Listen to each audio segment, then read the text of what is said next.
Respectful, respectful participants, welcome the session. Today we will take lecture number 5 regarding BCRW. Before the start of the lecture, I would request to the coordinator in the Islamabad, Mr. Hasnan,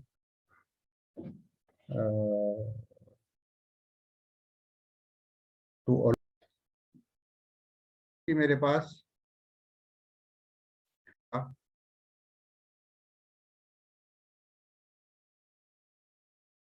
Mudassar साहब,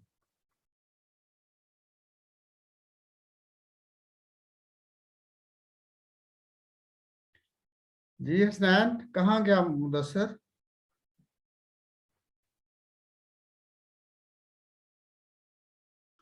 hello जी जी जी sir, मेरी पिफा headquarter से request है कि Saturday वाले दिन 12 बजे से लेके 3 बजे तक हमारी फिजिकल क्लास है। उसके बाद फिर 4 से 6, फिर 6 से 8। सर ये बहुत टफ हो जाता है। ये काइंडली इसका कोई मैकेनिज्म इस तरह कर दें, वर्किंग डेज में Monday Tuesday Wednesday online classes का कोई शेड्यूल बना लें। ये सर कोई हो सकता है तो काइंडली पिफा हेडक्वार्टर से ये रिक्वेस्ट है कि बहुत सारे और भी कैंडिडेट्स हैं जिनको ये मसला आ रहा है कि मुसलसल मतलब जो है ना 3, 2, 5 और 7 घंटे मुसलसल क्लास लेना सर थोड़ा इशू होता है। घर में चूंकि काम भी होते हैं, तो ये सर इनसे रिक्वेस्ट है अगर कुछ हो जाए तो। जी, ये क्वेश्चन तो पिफा हेडक्वार्टर से मुतलका है। मैं भी इन्हें रिक्वेस्ट करता हूं कि आपकी इस प्रपोजल या सजेशन को ये को मद्देनजर रख के अगर कोई प्रोग्राम को तरतीब दें तो मुझे कोई इतराज़ नहीं होगा। ये इनका मसला है। तो हसनैन, इनको हेडक्वार्टर से कह दें कि ये लोगों को कुछ फीलिंग है, इनको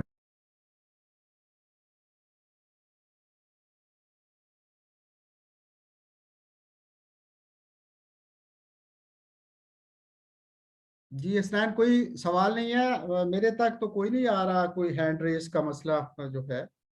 इस्लाम जी। अच्छा सर, मैंने भी यही कहना था कि असल में हमारी बिजनेस लॉ की क्लास और बिजनेस BCRW की सेम टाइम क्लास होती है ना, तो फिर हमारा वो लेक्चर सही से लिया जाता है ना, इधर से दोनों को प्रॉब्लम क्रिएट होती है। तो सर अगर इस मसले को अगर रिजॉल्व कर दिया जाए तो जरा काइंडली जरा मेहरबानी, क्योंकि वो एक क्लास उधर है एक इधर है, दोनों सेम टाइम पर क्लासेस हैं थर्सडे वाले दिन। ओके, आपका क्वेश्चन मैंने नोट किया कर लिया है। मैं पिफा हेडक्वार्टर से रिक्वेस्ट करूंगा कि वो इस पर कोई हमदर्दाना गौर करें ताकि आपका मसला जो है वो हल किया जा सके। तो आपका मैसेज पहुंचा दिया जाएगा वहां तक। हसनैन, आप भी भाई इसको करें थोड़ा सा, इनका पॉइंट ऑफ व्यू जो है वो वहां पर पहुंचाएं। मैं भी बात करूंगा तो इंशाल्लाह मसला जो है ये हल हो सकता है। I myself will try my level best to address the issue. तो एनीबॉडी एल्स? मेरा ख्याल है कि हमारे हसनैन साहब कह रहे थे कि नमाज का 10 मिनट का वक्फा है, तो प्लीज आप नमाज पढ़ लें, फिर उसके बाद मिलते हैं, फिर लेक्चर शुरू करते हैं। ठीक हो गया जी? Welcome back, welcome back in the session. आज हमारा जो है वो BCRW में 5वां लेक्चर है। इस लेक्चर के अंदर भी मैंने 3 पार्ट्स बनाए हैं। पहले पार्ट के अंदर हम जो है वो बैरियर्स टू इफेक्टिव कम्युनिकेशन के बारे में हम बात करेंगे कि एक इफेक्टिव कम्युनिकेशन जो है वो किसी भी अदारे के अंदर, किसी भी ऑर्गेनाइजेशन के अंदर बहुत इम्पोर्टेंस की हामिल है। लेकिन ये जो कम्युनिकेशन हम करते हैं इसके अंदर कुछ बैरियर्स, कुछ रुकावटें आती हैं। वो कौन सी रुकावटें हैं जो कि हमारी बिजनेस कम्युनिकेशन को इनइफेक्टिव कर देती हैं। उस सिलसिले में सबसे पहले I share with you people के बैरियर कहते किसे हैं। इसकी जब हम डेफिनेशन को देखते हैं, barriers to communication any circumstance that prevents the message from being communicated as intended by the sender to the recipient, कि वो रुकावट जो है जो कि एक मैसेज की सेंडर से लेके रिसीवर तक जो है वो पेश आती है, उससे कंप्लीट किस्म का मैसेज जो है वो कन्वे नहीं हो पाता। और जो उससे हम रिजल्ट निकालना चाहते हैं या उसका कोई रिप्लाई देना चाहते हैं तो वो इनकम्प्लीट हो जाता है। और ये एक तवील फहरिस्त है बैरियर्स की, जो कि 20 डिफरेंट बैरियर्स जो हैं उस पर हम बात करेंगे, जो कि हमारी इफेक्टिव कम्युनिकेशन के अंदर रुकावट का बायस बनती है।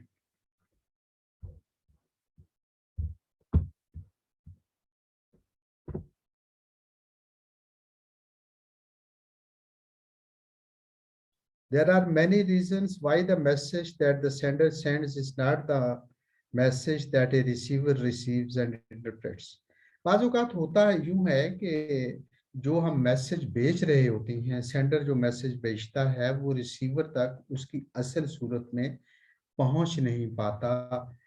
तो डिफरेंट रीजंस की वजह से उसका जवाब जो है वो कोई सेटिस्फैक्टरी जो है वो नहीं आता। हसनैन, मेरी आवाज आ रही है?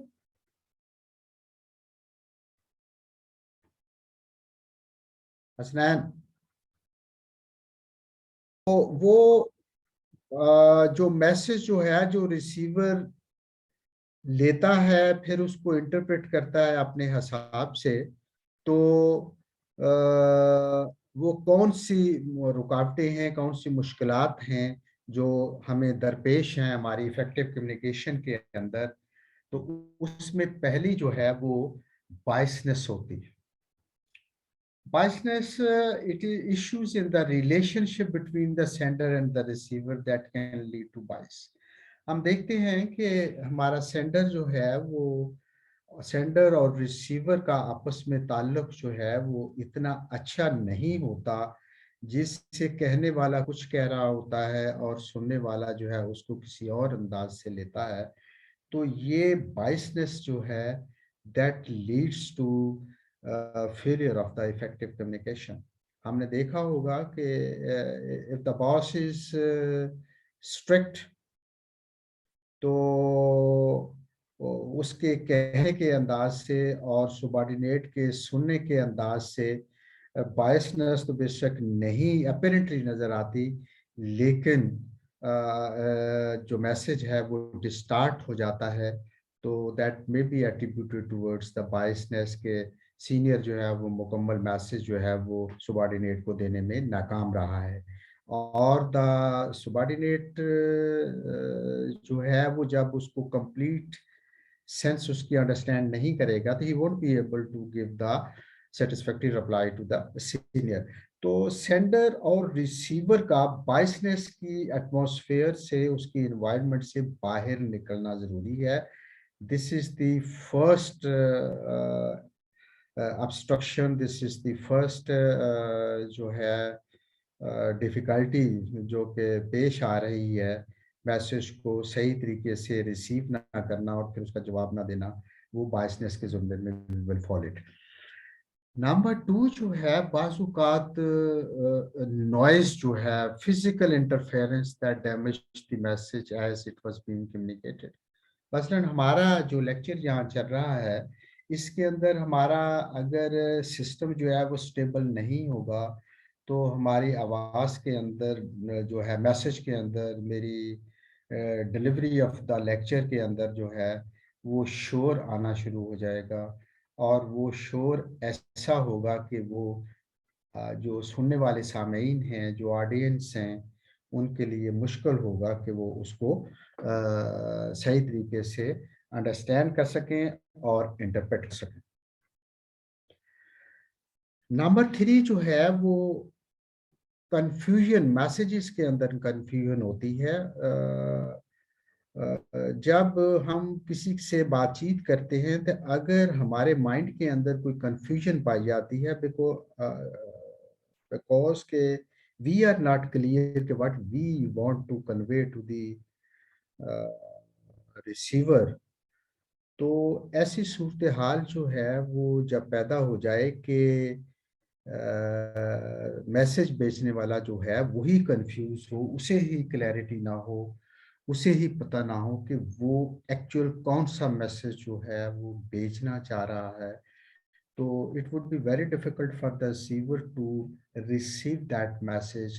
और फिर उसका जब मैसेज सही नहीं होगा, कंफ्यूजन पर मुश्तमिल होगा, तो उसका जवाब भी जो है वो सेटिस्फैक्टरी नहीं आएगा।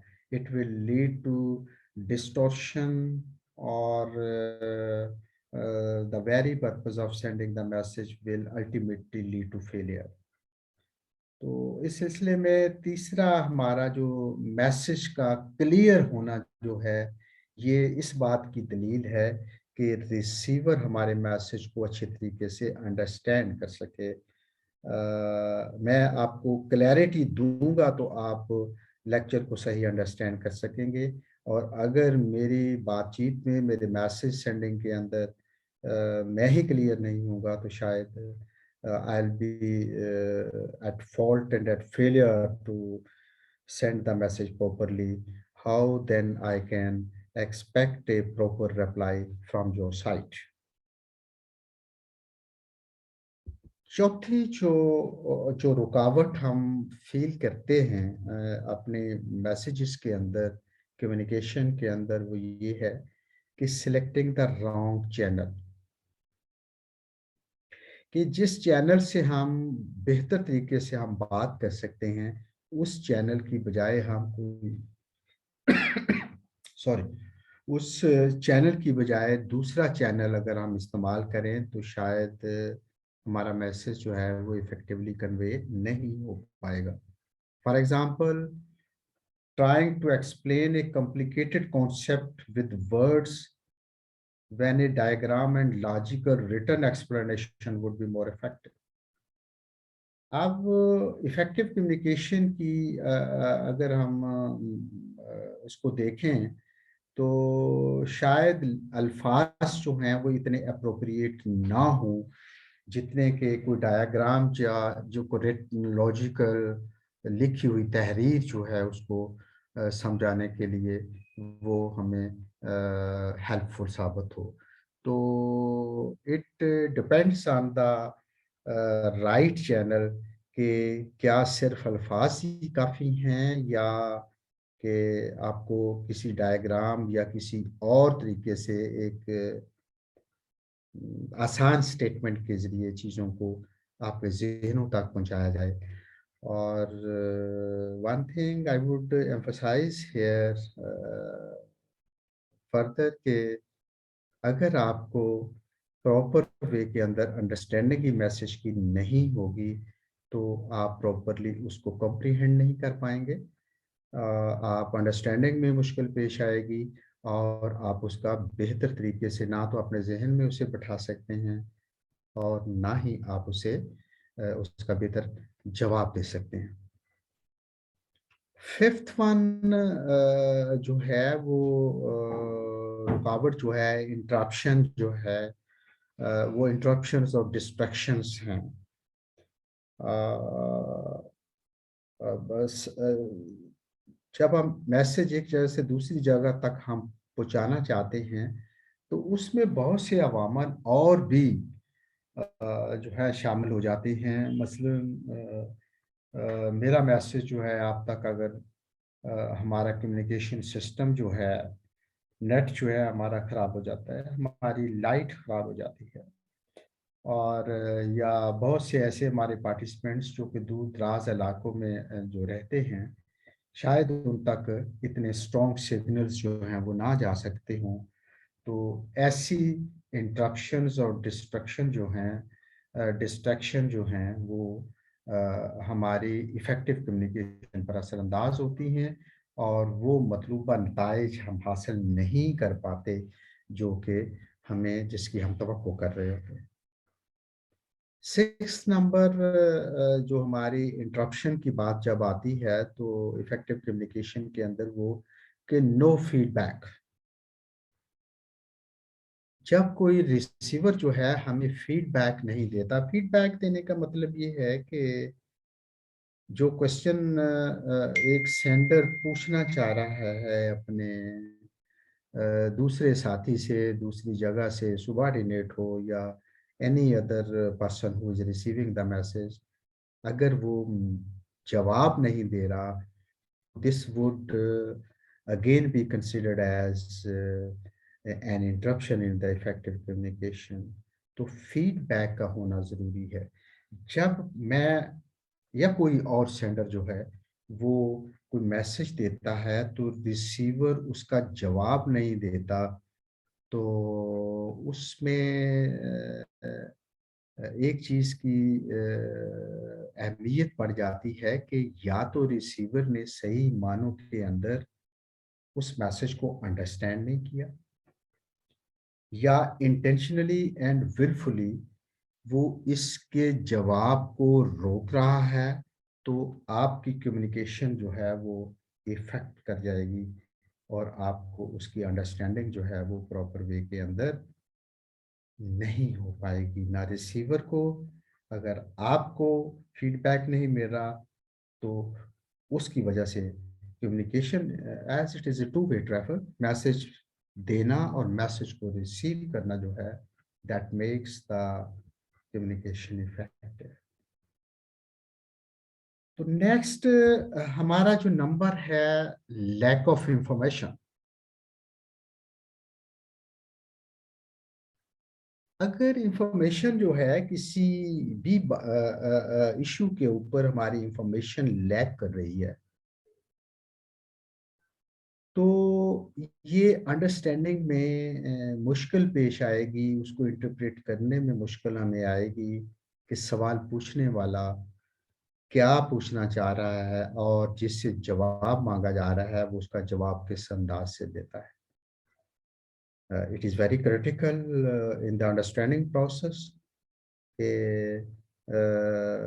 दोनों का एक फ्रीक्वेंसी लेवल एक वेवलेंथ के ऊपर होना जो है वो बड़ा ज़रूरी है, ताकि दोनों कहने वाला भी उसके पास भी इंफॉर्मेशन कंप्लीट हो कि व्हाट ही वांट्स टू से टू द रिसीवर और रिसीवर उसे सही तरीके से उसे अंडरस्टैंड कर रहा हो कि मुझे पूछा क्या जा रहा है और मैंने इसका जवाब क्या दिया है या क्या देना चाहिए था मुझे। तो lack of information on both sides of the sender and the receiver जो है वो हमारी इफेक्टिव कम्युनिकेशन को डिस्टर्ब करती है। तो वन थिंग आपने जहन में ज़रा ये लाइए कि आपसे सवाल पूछने वाला ही अगर क्लियर नहीं है तो आप जवाब देने वाला उसको किस हद तक जो है वो ले सकता है, सही जवाब देने की पोजीशन में वो कैसे आ सकता है। तो इंफॉर्मेशन को कंप्लीट होना चाहिए सेंडर और रिसीवर दोनों पार्टीज को। देन कम्स आर आठवीं रुकावट जो है वो हमारे सिस्टम के अंदर वो है फॉल्टी सिस्टम। पहले भी मैंने आपसे रॉन्ग चैनल और इस टाइप की जो गुफ्तगू मैंने की है, सिस्टम की जब बात आएगी तो मसलन हमारे मोबाइल के सिग्नल अगर प्रॉपर नहीं आ रहे या हम ऑनलाइन हम लेक्चर ले रहे हैं तो अगर हमारी डिस्टर्बेंस जो है वो वीक सिग्नल्स पर मुश्तमिल होगी तो मेरा ख्याल ये है कि ये एक फॉल्टी सिस्टम की वजह से ना प्रॉपर मैं आपको चीज़ें कन्वे कर पाऊँगा और ना आप उसको प्रॉपरली अंडरस्टैंड कर पाएंगे And when there is a cleavage, when there is a gap between the understanding and understanding of the sender and the receiver, तो शायद मेरा ख्याल है वो पर्पस जो कि हम हासिल करना चाह रहे हैं, वो इंफॉर्मेशन जो हम लेना चाह रहे हैं, वो हमें प्रॉपर वे के अंदर ना मिल सके। तो फॉल्टी सिस्टम आजकल तो चूंकि एज ही हमारी जो है वो मोबाइल सिग्नल्स के ऊपर चलती है, हमारे इंटरनेट के ऊपर चलती है, तो इस सिस्टम का स्ट्रॉन्ग होना जो है वो इफेक्टिव कम्युनिकेशन के अंदर बहुत नुमायां रोल प्ले करता है। तो मेरा ख्याल है कि हमारी इस क्लास के अंदर, इस सिस्टम ऑफ टीचिंग के अंदर ये सबसे बड़ा फॉल्ट है कि हमारे सिस्टम जो हैं वो इतने स्ट्रॉन्ग नहीं हैं, because we are citizens of poor country. बहुत सारी हमारे जो हैं वो गुर्बत की वजह से हमारे सिस्टम जो हैं वो शायद हर जगह के ऊपर प्रॉपर्ली वर्क ना कर रहे हैं। 9th पॉइंट जो है हमारा वो स्टीरियोटाइपिक असम्पशंस हैं। हम अपने अज्यूम कर लेते हैं कि मैं अगर ये कहूँ कि मेरे सारे जो स्टूडेंट हैं आप, ये प्रॉपरली अंडरस्टैंडिंग लेवल जो है उनका वो एक है, तो शायद मेरे पार्ट के ऊपर ये एक गलती हो सकती है कि सारे स्टूडेंट का अंडरस्टैंडिंग लेवल एक कभी भी नहीं होता, and it is the duty of the teacher या रिसोर्स पर्सन कि वो उनको उनके लेवल के ऊपर आके समझाए। आई थिंक कुछ ये प्रॉब्लम हमारे इस ऑनलाइन लेक्चर के अंदर भी आप महसूस कर रहे होंगे कि कोई लैंग्वेज का इशू तो नहीं कि जो कि हमें प्रॉब्लम क्रिएट कर रहा है। तो लेवल ऑफ अंडरस्टैंडिंग जो है वो उसी सूरत में इफ़ेक्टिव हो सकती है जबकि हमारी लैंग्वेज के बैरियर जो हैं वो भी इसके अंदर रखना अंदाज़ी ना करें। तो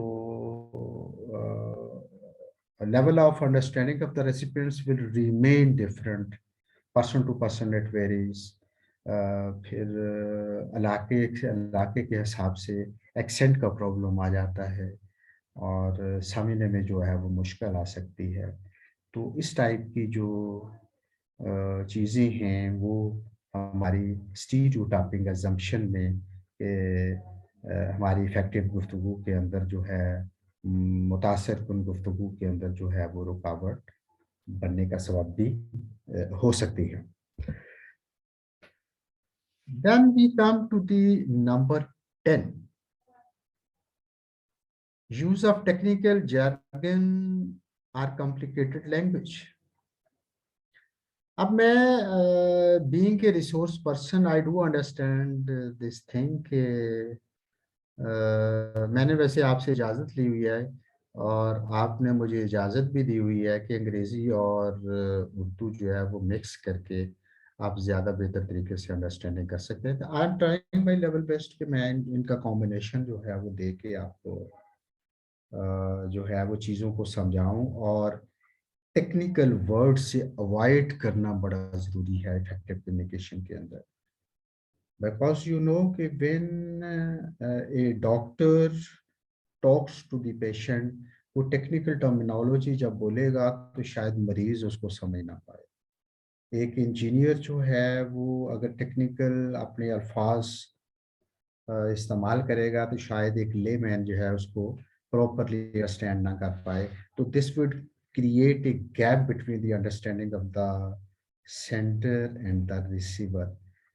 तो इफ़ेक्टिव कम्युनिकेशन के अंदर टेक्निकल टर्म्स या डिफ़िकल्ट लैंग्वेज का अल्फाज का इस्तेमाल जो है वो भी एक रुकावट तस्वर किया जाता है।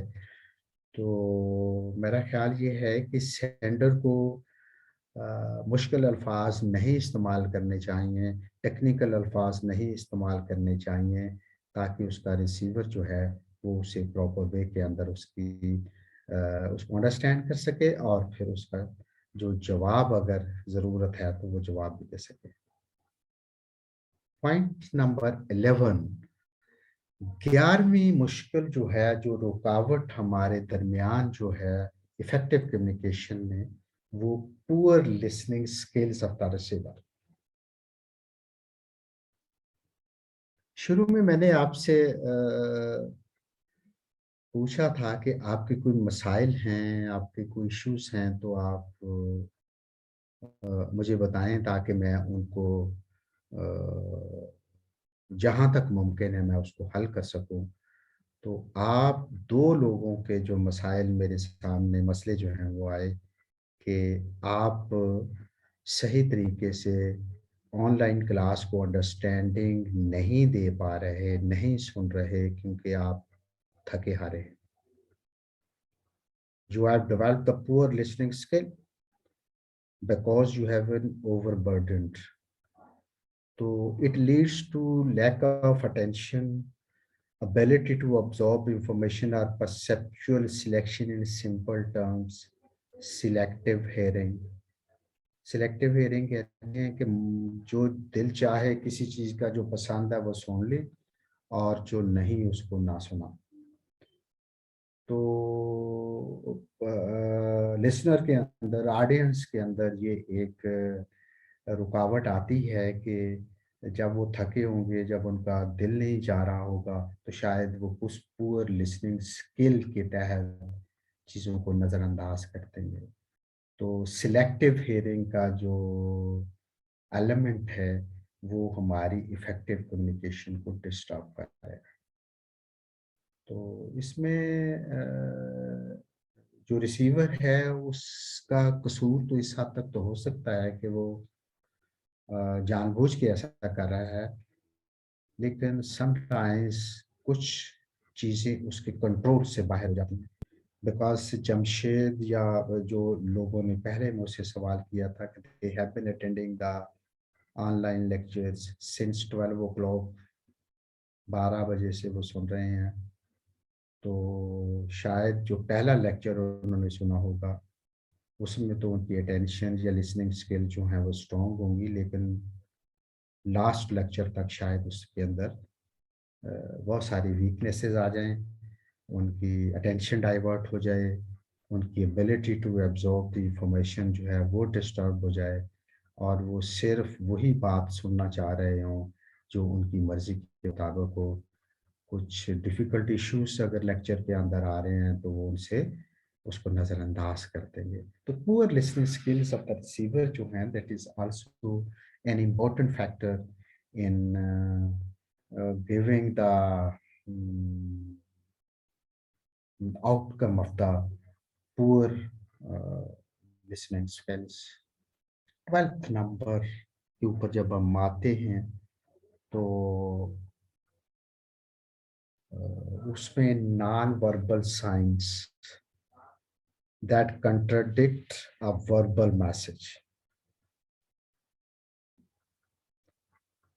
कुछ हमारी बॉडी लैंग्वेज जो है, जब मैं आपको नॉन वर्बल मैसेजेस में पढ़ाऊंगा, जेस्चर्स पढ़ाऊंगा बॉडी के, तो उसके अंदर हम देखेंगे कि हमारी बॉडी जो है, मसलन खुसूसी तौर पर हम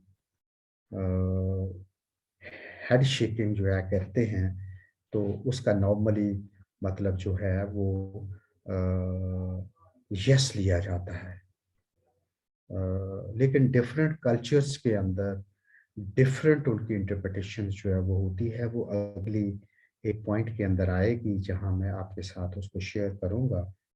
तो आपके बाज़ औक़ात नॉन वर्बल सिग्नल जो हैं, साइंस जो हैं, वो आपके वर्बल मैसेज की कंट्रडिक्शन कर रहे हैं। तो this is again one of the most important factor के वर्बल मैसेज और नॉन वर्बल साइंस जो हैं, they must support each other to give more elaboration, more clarity, more understanding, to make the communication, two-way communication, uh, in an effective manner. तो इस चीज़ का ख्याल जो है वो भी हमें अपनी गुफ्तगू के अंदर रखने की ज़रूरत है। Then it is the 13th number, 74वीं जो है हमारी जो रुकावट हमें बाज़ औक़ात आती है कि वो इंफॉर्मेशन ओवरलोड हम कर देते हैं। ओवरलोड होने से मुराद ये है कि या तो ज़रूरत से ज़्यादा हम इंफॉर्मेशन दे देते हैं, और या रिसीव करने वाला जो है वो ऑलरेडी इतना प्री ऑक्युपाइड है, उसके पास बहुत से और इश्यूज़ भी हैं, बहुत सारी इंफॉर्मेशन की वजह से वो बर्डन्ड फील कर रहा है। Volume of messages have been received by the recipient. तो जब एक बंदे का मैसेज जो है वो शायद प्रॉपर वे के अंदर उसको हैंडल ना कर पाए, और नॉन हैंडलिंग जो है वो इंफॉर्मेशन ओवरलोड की है कि आप दोपहर से लेके अब तक अगर सारे मैसेजेस सारे लेक्चर सुन रहे हैं, तो आपके पास इंफॉर्मेशन का की ओवरलोडिंग हो चुकी है, और द लास्ट लेक्चर जो है वो शायद आप बड़ी मुश्किल से उसको टाइम दे पा रहे होंगे। तो शायद मेरा मैसेज जो है वो इतना इफ़ेक्टिव ना साबित हो सके ड्यू टू योर ओवरबर्डनिंग। तो ये भी एक रुकावट है जो कि हमारी बेहतर कम्युनिकेशन के अंदर जो है हमें फेस करना पड़ जाती है। 14वां डिफरेंस जो है हमारा, 14वीं रुकावट जो है हमारी इफेक्टिव कम्युनिकेशन के अंदर जो आती है, वो differences in education and our social background, leading to cultural differences and varying interpretations of the same message. For example, in many countries around the world, a thumbs up is a positive good news gesture meaning okay, yes, or I approve, whereas in some countries such as Afghanistan, Nigeria, parts of Italy, Greece और south America के अंदर thumb impression, जो कि हम दोनों Thums को मुट्ठी बंद करके दोनों थम्स हम करते हैं, तो उसका मतलब जो है दुनिया के कुछ हिस्सों के अंदर वो जो है वो पॉजिटिव लिया जाता है, और कुछ ममालिक के अंदर जिनके नाम अफगानिस्तान है, नाइजीरिया है, इटली के पार्ट्स, ग्रीस और साउथ अमेरिका, यहाँ पर इस चीज़ को वो इंसल्ट फील करते हैं। तो differences in education and social background जो है वो भी हमारी जो इफेक्टिव कम्युनिकेशन है उसको डिस्टर्ब करती है।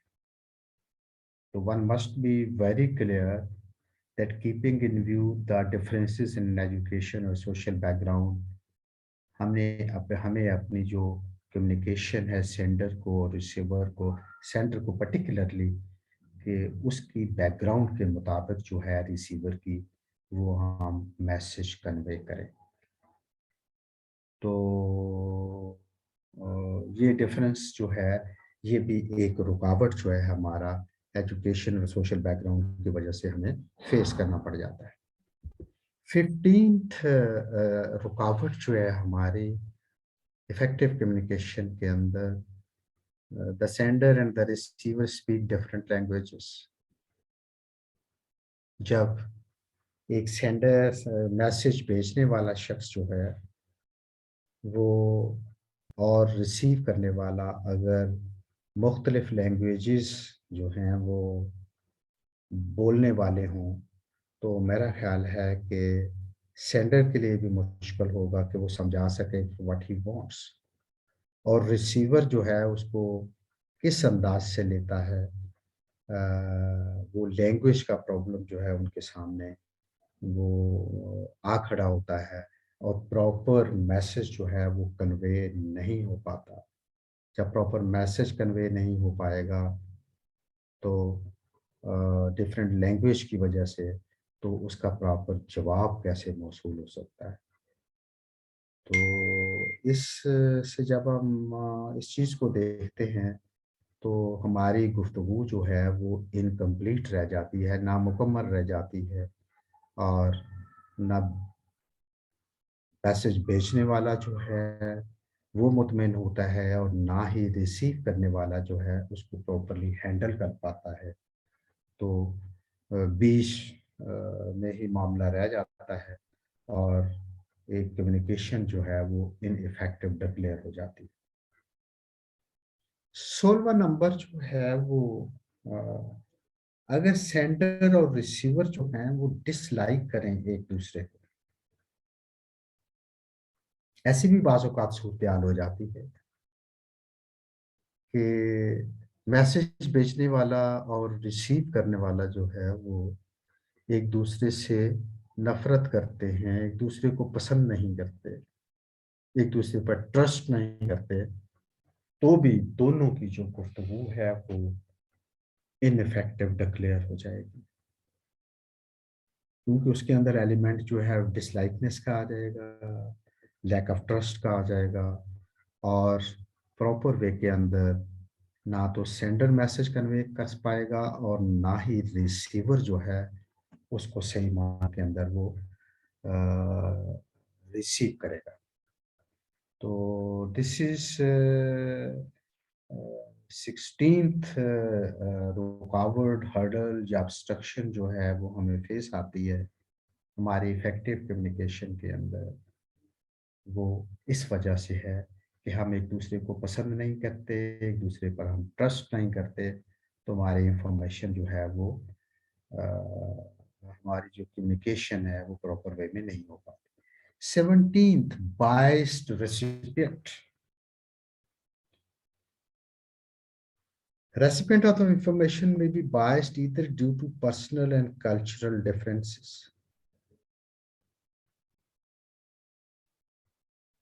कि मैसेज रिसीव करने वाला है वो बाइस्ड अगर होगा तो मेरा ख्याल है कि वो which may be due to personal factors और योर कल्चरल जो डिफरेंसेस हैं उसकी वजह से, तो again your communication will remain ineffective and the very purpose that you want to achieve through your communication will always remain ineffective. तो biased attitude जो है वो सेंडर का भी हो सकता है, बायस्ड एटीट्यूड जो है वो हमारे रिसीवर का भी हो सकता है। दैट माइट बी, मैंने अर्ज किया कि दोनों के आपस में पर्सनल भी हो सकते हैं और फिर कल्चरल डिफरेंसेस की वजह से भी ये रुकावट आ सकती है। तो हमारी इंफॉर्मेशन जो है, कम्युनिकेशन जो है वो प्रॉपर वे के अंदर कन्वे नहीं हो पाएगी। 18 नंबर डिफरेंस जो है हमारा वो फिजिकल डिस्टेंस की वजह से जो है वो भी हमें दरपेश होता है। आपने देखा होगा कि जब हमारे यहाँ अब 7 बजने वाले हैं रात के, तो इस वक्त अमेरिका के अंदर कैलिफोर्निया स्टेट के अंदर सुबह के 7 बज रहे हैं। तो अगर हम इस टाइमिंग को प्रॉपर वे में हम एडजस्ट ना कर पाएँ, वीडियो कॉन्फ्रेंस हम करना चाहें तो शायद मुश्किल हमें दरपेश होगी कि हमारा जागने का टाइम है तो उनका सोने का है अमेरिका के अंदर, और अगर उनका सोने का है तो हम जाग रहे होते हैं। इसी तरह ऑस्ट्रेलिया जो है वहाँ भी हमारे साथ यही प्रॉब्लम जो है टाइम ज़ोन का आता है। तो फिजिकल डिस्टेंस जो है ये भी हमारी कम्युनिकेशन को इनइफेक्टिव बना देता है। मैंने अर्ज़ किया कि अगर हमारे यहाँ सोने का वक्त है रात 12 बजे का, तो अमेरिका के अंदर दिन के 12 बजेंगे। तो वहाँ से कोई शख्स बात कर रहा है तो हम पाकिस्तान के अंदर सोते हुए हम शायद प्रॉपर वे के अंदर उसके मैसेज को अंडरस्टैंड ना कर सकें। तो जब सेंडर और रिसीवर जो है वो एक वेवलेंथ के ऊपर ना होंगे मैसेज की डिलीवरी और मैसेज की रिसीट के सिलसिले में, तो शायद हमारी गुफ्तगू जो है वो प्रॉपर वे के अंदर नहीं आ सकेगी और वो मैसेज फेलियर की तरफ चली जाएगी। तो physical distance plays a very prominent role in our system of effective communication. 19th point या रुकावट जो है वो आपकी वो फिल्टरिंग ऑफ इंफॉर्मेशन। अगर सेंडर जो है वो इंटेंशनली डेलिबरेटली कोई इंफॉर्मेशन जो है उसको सुप्रेस कर लेता है, दबा लेता है, बीच में लाता ही नहीं, तो वो इंफॉर्मेशन जो है वो रिसीवर तक प्रॉपर वे के अंदर नहीं पहुंच पाएगी। This is again obstruction, difficulty in sending and receiving the message जो है वो हमारे सामने जो है वो आएगी और उसके मतलूबा जो नताइज जो हम एक्सपेक्ट कर रहे हैं मैसेज सेंडिंग और मैसेज रिसीविंग के या फीडबैक के, वो हमें नहीं मिल पाएंगे। तो इंफॉर्मेशन फिल्टरिंग जो है वो भी एक हर्डल क्रिएट करती है हमारी इफेक्टिव कम्युनिकेशन के अंदर। देन 20th जो हर्डल है, जो मुश्किल है, वो हमारी सिलेक्टिव परसेप्शन है। परसेप्शन एक ऐसा वर्ड है कि एक ही लफ्ज को दो मुख्तलिफ आदमी जो हैं वो मुख्तलिफ एंगल से उसको अंडरस्टैंड कर रहे होते हैं, परसीव कर रहे होते हैं। मैं जो कहना चाह रहा हूँ शायद मेरा कहने का मकसद कुछ हो और आपका मतलब जो है वो परसेप्शन जो है वो अंडरस्टैंडिंग जो है वो कुछ और हो, तो हम सिलेक्टिव हो जाएंगे। मैं अपने अंदाज के हिसाब से परफेक्ट इंफॉर्मेशन जो है वो कन्वे कर रहा हूँ और आप उधर सिलेक्टिव वे के अंदर के कुछ सुनना है कुछ नहीं सुनना, तो it will also create an interruption in the effective communication.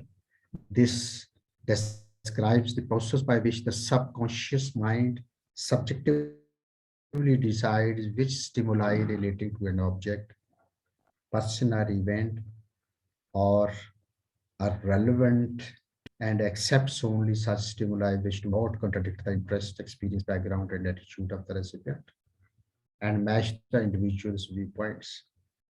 Selective information की वजह से एक दूसरे का व्यू पॉइंट जो है वो अंडरस्टैंड करने के लिए हमें मुश्किल पेश आती। All such stimuli are considered irrelevant by the recipient and ignored and rejected by the subconscious mind of the receiver. ये हमारे इफेक्टिव कम्युनिकेशन के अंदर was the last hurdle selective perception की जो है। This is not the last, और भी बहुत से हैं, लेकिन I have concluded it by giving you 20 different hurdles that we face during sending the message and receiving the message. तो हसनैन ये पहला पार्ट मेरा मुकम्मल हो गया। प्लीज अलाउ द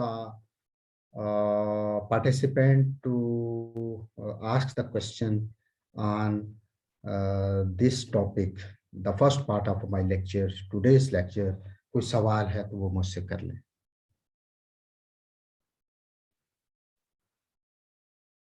जी हसनैन।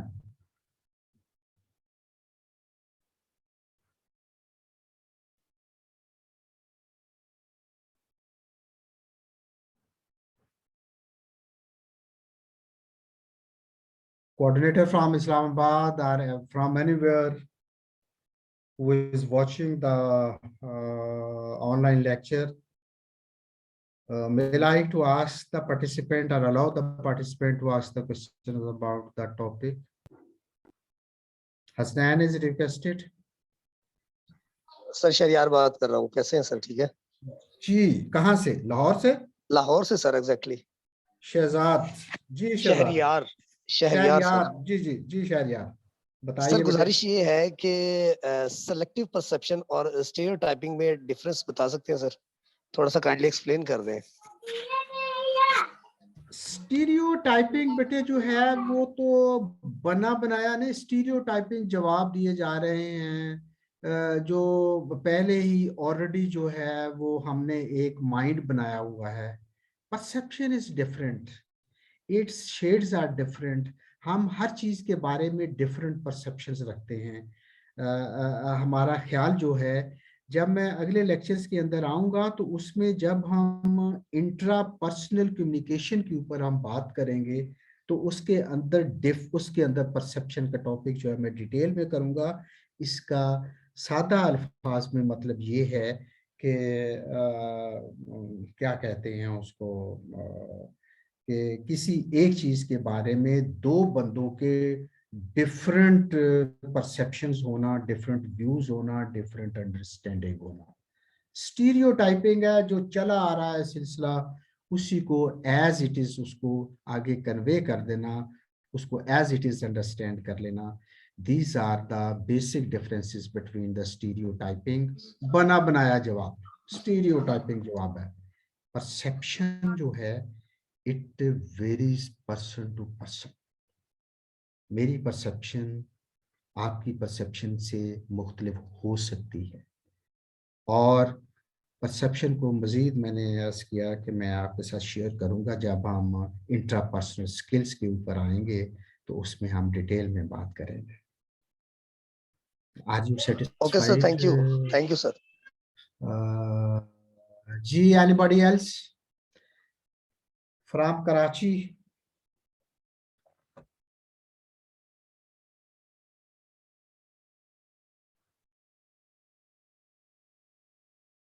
इस्लामाबाद से कोई पार्टिसिपेंट?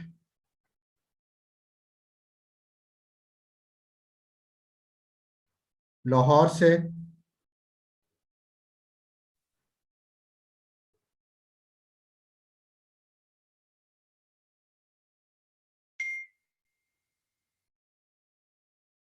जी तस्कीन साहब?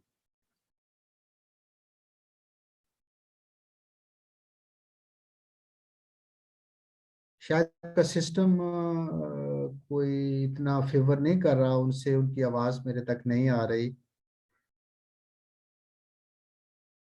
और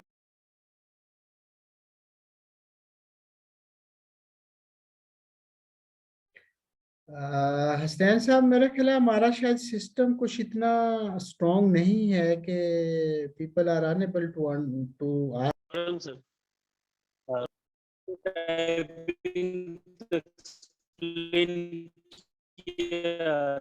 लेकिन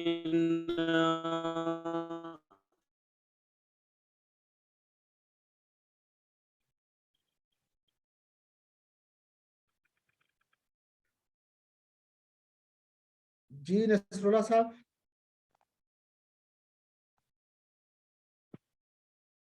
मेरा ख्याल है कि उनका सिस्टम भी उन्हें सपोर्ट नहीं कर पा रहा।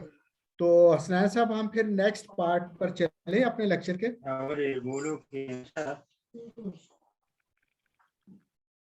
सर वालेकुम सलाम जी। सर क्या हाल है? रजा बात कर रहा हूँ। जी रजा, जी रजा। सर वो कलीम भाई ने का ना ऑफ जा रहा था, नेट प्रॉब्लम, उन्होंने चैट बॉक्स में अपना सवाल लिखा है, कलीम मुर्तजा ने। अच्छा, उन्होंने ठीक हो गया। सवाल चलें, पूछा है, kindly explain difference between hello effect and stereotype.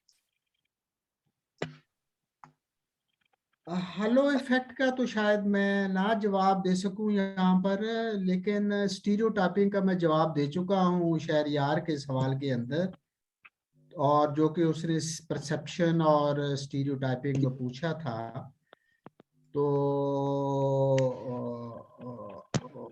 दूसरा जो पार्ट है वो मैं नहीं अंडरस्टैंड कर पाया आपका, तो आप चैट बॉक्स में लिखते हैं, मैं इसे देखूंगा, ठीक है।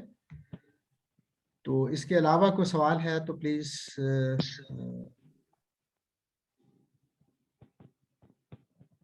सर।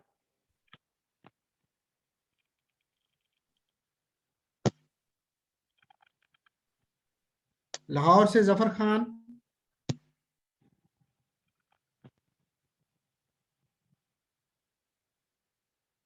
अवैस नवाज, उस्मान नवाज, राबिया रशीद,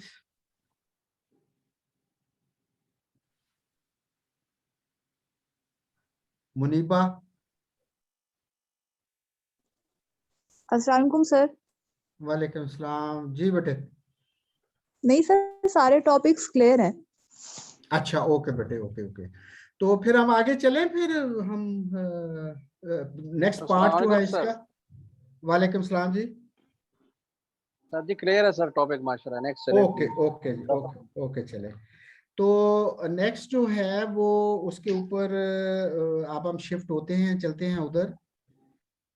अस्सलाम वालेकुम सर। जी जी वालेकुम सलाम। Sir Usman Nawaz from Lahore sir.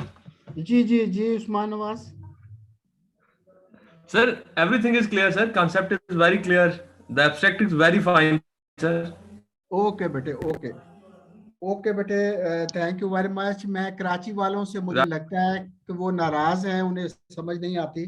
तो if anybody can from Karachi या इस्लामाबाद जो हैं, उनकी पार्टिसिपेशन थोड़ी सी मुझे लग रही है कि शायद वो प्रॉपर अंडरस्टैंड ना कर पा रहे हों।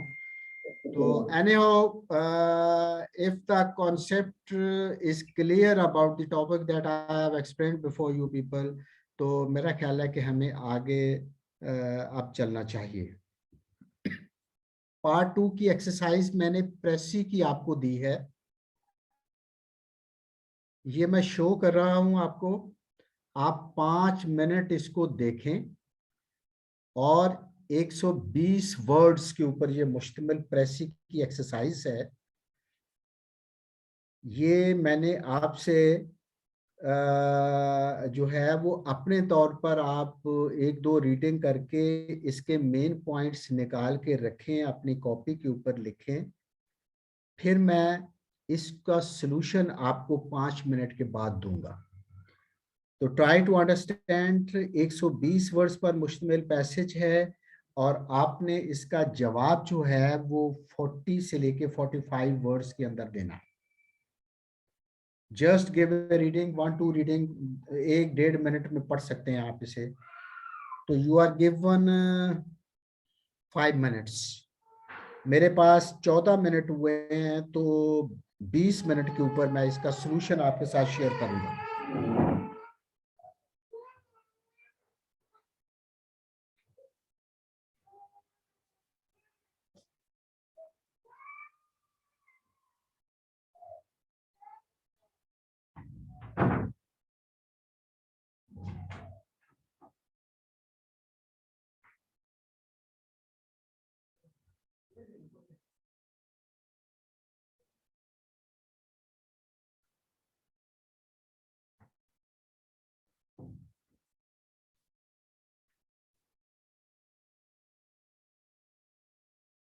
and then underline the main points you find here.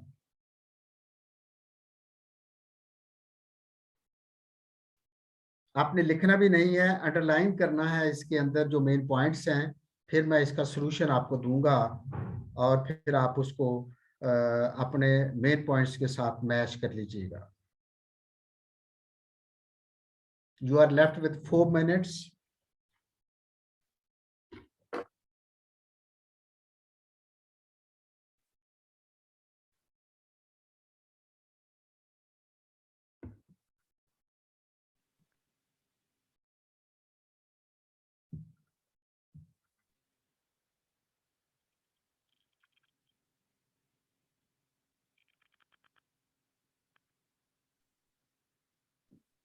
Sir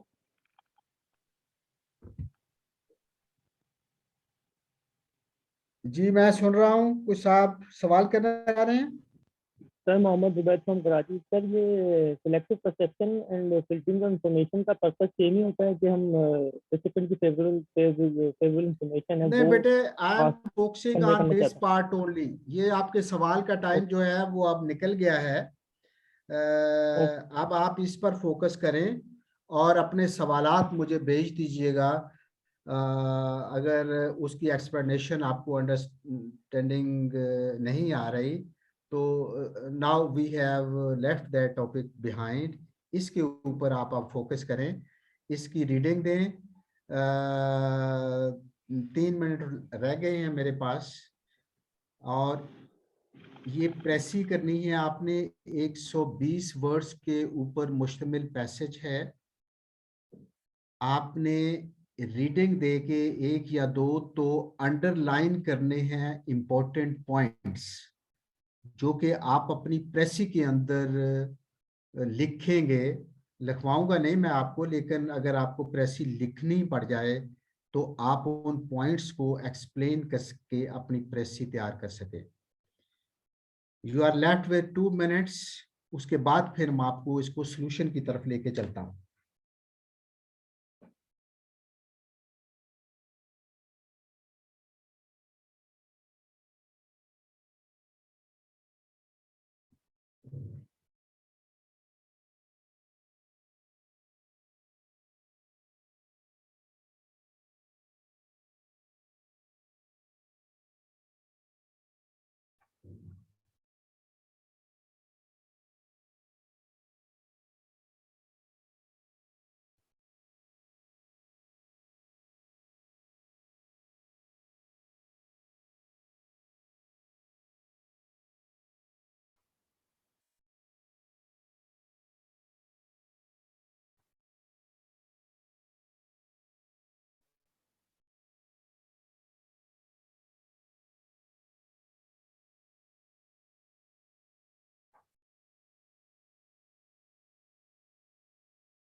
okay, your time is complete. 5 minutes complete हो गए।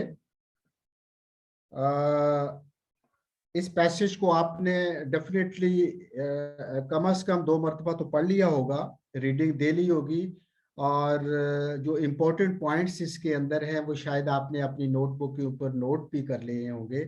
तो अब मैं इसको इसके सॉल्यूशन की तरफ आपको लेके चलता हूं।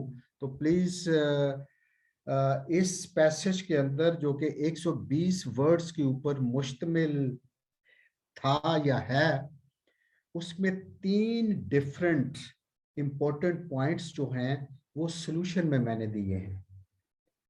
पहला इंपॉर्टेंट पॉइंट जो है वो कि different opinions about education,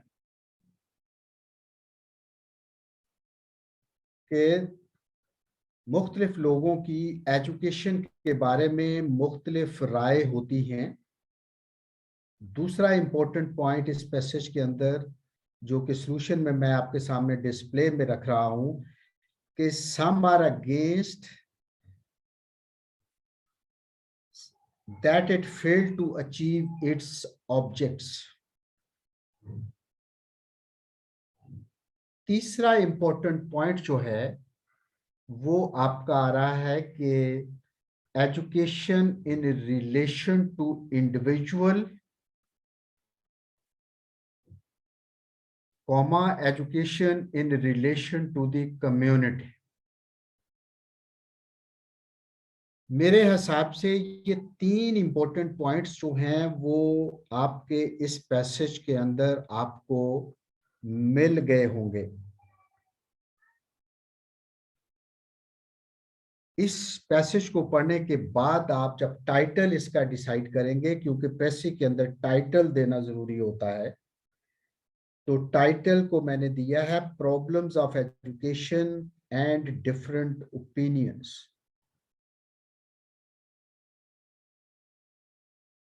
now I would request to all of you कि आप इसकी प्रेसी बनाएं। मैंने ऊपर 3 पॉइंट जो दिए हैं उनको कंबाइन करके मैंने प्रेसी आपके सामने रख दी है। इस प्रेसी के मेरा ख्याल है कि 2-3 सेंटेंस हैं। Try to note down in your copies. तो ये प्रेसी आप लिख लें और it comprises 45 words.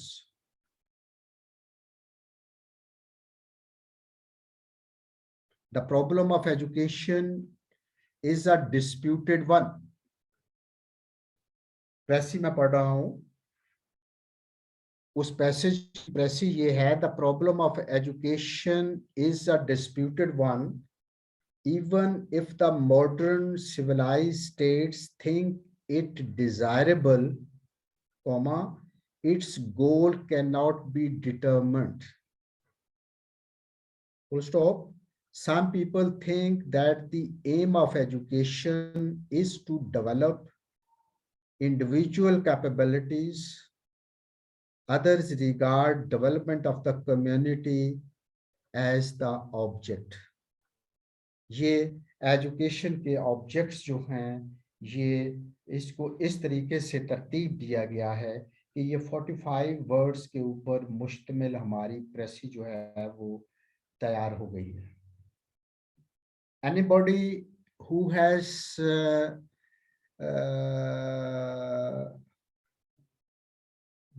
jot down ये जो पॉइंट्स उन्होंने जो लिखे हैं अपने तौर पर जो मैंने दिए हैं, क्या उनके अंदर कोई डिफरेंस आया है या कि नहीं?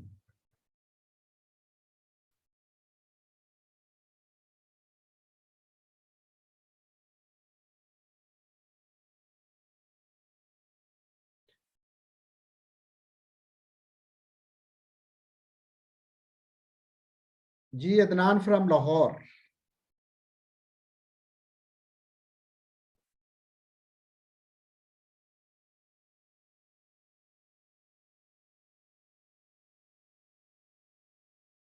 अगर आपने ये पैसेज लिख लिया है, ये 2-3 सेंटेंसेस पर मुश्तमिल जो प्रेसी है, तो मैं अगले पार्ट की तरफ मूव करना चाह रहा हूँ। अगर मुकम्मल हो गया है तो हम आगे चलते हैं। जी हसनैन पूछें इनसे, कोई कंप्लीट हो गया है तो मैं आगे चलूं?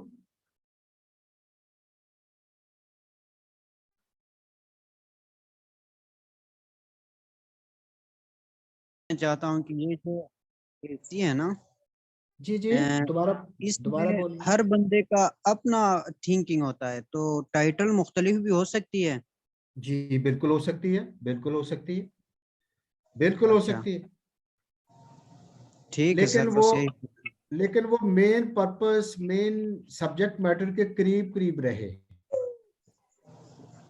अल्फाज डिफरेंट हो सकते हैं। सही है सर।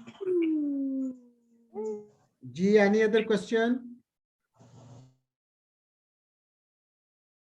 ओके, पार्ट की तरफ, अपने लेक्चर के तीसरे पार्ट की तरफ हम मूव करते हैं। तीसरा पार्ट जो है, अच्छा ये चीज मैं आपके साथ शेयर करता चलूं कि जो ये हमारा 5वां लेक्चर है, ये लेक्चर भी आपको मिल चुका है सारा। इसके नोट्स आपको मैंने व्हाट्सएप करवा दिए हैं। मिले हैं कि नहीं मिले? हसनैन इनसे पूछ लीजिएगा भाई, कोई कि नहीं आसानी हो जाए। अब मैं अपने थर्ड पार्ट जो है आज के लेक्चर का, उसकी तरफ मैं मूव कर रहा हूं।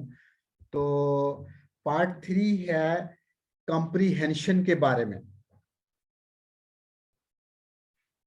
मैंने प्रेसी के साथ साथ उस दिन आपके साथ ये भी शेयर किया था कि कॉम्प्रीहेंशन एक ऐसा इम्तहान के अंदर एक सवाल आता है जो कि एक पैसेज दिया जाता है जिसके ऊपर एंड पर फिर क्वेश्चन दिए जाते हैं और उन सवालों के जवाबात जो हैं वो आपने उस पैसेज में से ढूंढ के आपने लिखने होते हैं।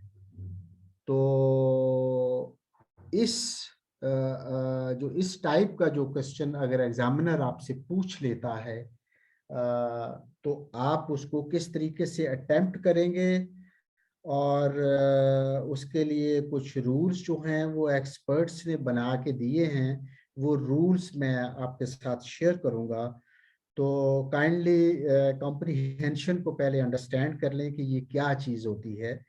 Sometimes an unseen passage is given in the paper and the candidates are asked to read it carefully and give answers to the questions given at the end. एक पैसेज दिया जाता है पेपर के अंदर और एग्जामिनर जो है वो आपको कहता है कि इसको पढ़ने के बाद आप आखिर में दिए हुए सवालों के जवाबात जो हैं वो दें। इस सवाल के पेपर के अंदर आने का जो है इस सवाल को कॉम्प्रीहेंशन का सवाल कहते हैं। The word comprehension means understanding. Please write down the meaning of the comprehension. The meaning of the comprehension is to understand the thing what has been said or what has been written and displayed before you. This exercise जो कि passage पर मुश्तमिल होती है और आखिर में सवालात जो हैं वो दिए होते हैं, उसके जवाब देना, ये सवाल जो है कॉम्प्रीहेंशन का सवाल कहलाता है। शायद आपने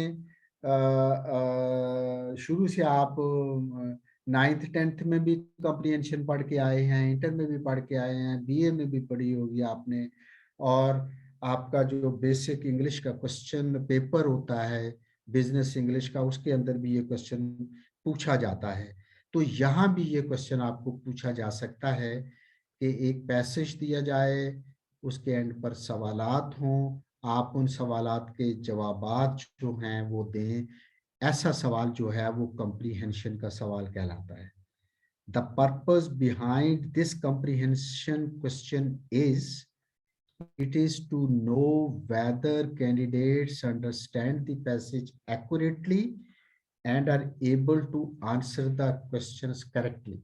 एग्जामिनर ये देखना चाहता है कि क्या जो पैसेज पेपर में आया है वो कैंडिडेट्स को प्रॉपर उसकी अंडरस्टैंडिंग है। अगर प्रॉपर एक्यूरेट अंडरस्टैंडिंग होगी तो जो सवालात दिए हैं उसने आकर के ऊपर उसके जवाबात वो अच्छे तरीके से दे सकेंगे। तो ऐसा सवाल अगर आ जाता है आपका तो वो कॉम्प्रीहेंशन का सवाल कहलाएगा, वो अंडरस्टैंडिंग का। कॉम्प्रीहेंशन वर्ड नाउन है, वर्ब है इसका comprehend, comprehend, comprehended, comprehended, noun है comprehension, understanding। तो ऐसा सवाल जब आए तो उसके लिए एक्सपर्ट्स ने, जो इंग्लिश लैंग्वेज के एक्सपर्ट लोग हैं, उन्होंने कुछ रूल्स दिए हैं कि आप इनको मद्देनजर रख के अपने जो हैं वो कॉम्प्रीहेंशन के क्वेश्चन को अटेम्प्ट करें। पहला रूल जो है वो कॉम्प्रीहेंशन का ये है कि read the given passage 2 to 3 times to understand it. जो पैसेज आपके पेपर में आया है उसको 2 से 3 मरतबा पढ़िए। Rule number 2, try to understand the questions given at the end of the passage. जो सवालात आपके उस पैसेज के एंड के ऊपर दिए हैं उनको अंडरस्टैंड करने की कोशिश करें। फिर पेपर के अंदर ही रूल नंबर 3 कहता है कि underline the passage that gives answer to the question according to the question number, कि जब आप पैसेज पढ़ेंगे तो उस पैसेज के अंदर जहां आपको लगता है कि वो जो 4-5 सवाल उसने पूछे हैं वो कौन सी लाइन के अंदर उसका आंसर है, तो उसको अंडरलाइन करके साथ क्वेश्चन का नंबर दे दें कि ये इस क्वेश्चन का आंसर जो है वो पैसेज के अंदर ये है। चौथा रूल जो है वो एक्सपर्ट्स यूं बताते हैं कि right answers in your own words. आप जो सवालात पूछे गए हैं उनको अपने अल्फाज में बयान करके लिखें। पैसेज की अंग्रेजी जो है उसको कम से कम इस्तेमाल करें, अपने अल्फाज में लिखें, ये रिक्वायरमेंट है। अगर आप पूरे का पूरा सेंटेंस जो है उस पैसेज का उठा के आंसर में लिख देंगे तो शायद एग्जामिनर जो है वो इतना अच्छा फील ना करे। He simply wants that you have understood the actual passage, the actual question, and the answer is really in your own words.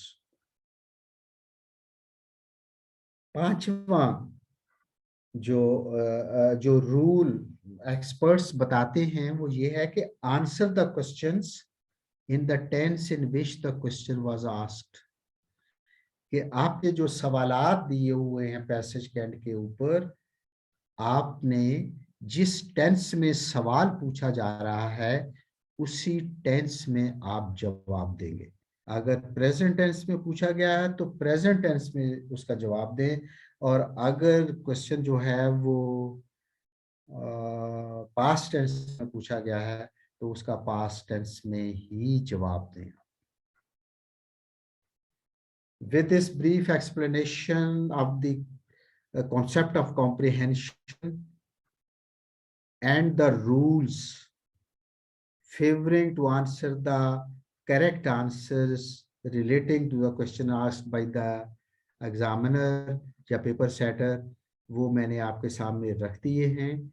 अब मैं आपके सामने एक पैसेज देता हूं। एक पैसेज जो है उसके एंड के ऊपर क्वेश्चन होंगे और आपने जो है इसको रीड करके तो उनके आंसर जो हैं वो देने हैं।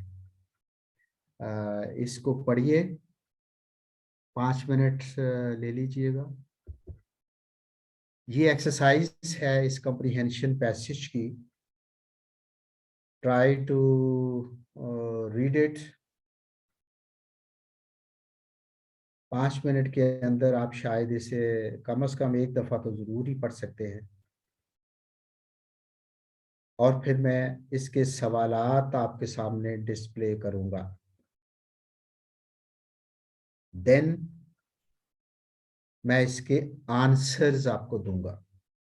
आप अपने आंसर लिखेंगे 5-7 मिनट में। 5 मिनट पढ़ लें, 2-3-4 मिनट में आप शायद आंसर इसके जो है वो कर सकें।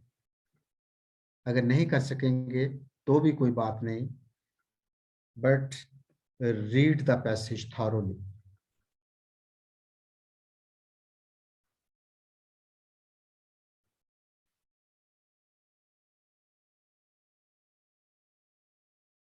मीनवाइल मैं हसनैन से एड्रेस हूँ। हसनैन बेटे मुझे ये बताओ। Thank you Hasnain. Dear participants, आपके पास 5 मिनट जो हैं वो होने वाले हैं। 2 मिनट बाकी रह गए हैं। उसके बाद फिर मैं सॉल्यूशन की तरफ जाऊंगा और आपसे मैं शेयर करूंगा अपना सॉल्यूशन जो है, जो मैंने बनाया है, उसको मैं आपको दिखाऊंगा। 2 minutes are left.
जी, only 1 minute is left.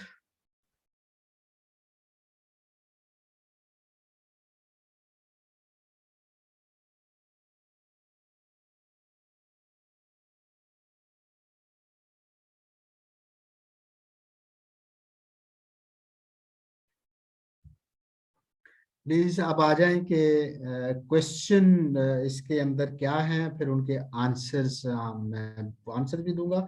सवालात इसके ऊपर हैं। What should we do to understand man?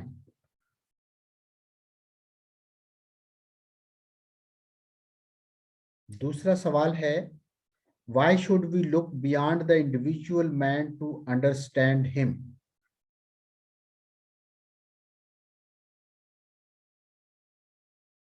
What is the importance of the society? Third question है।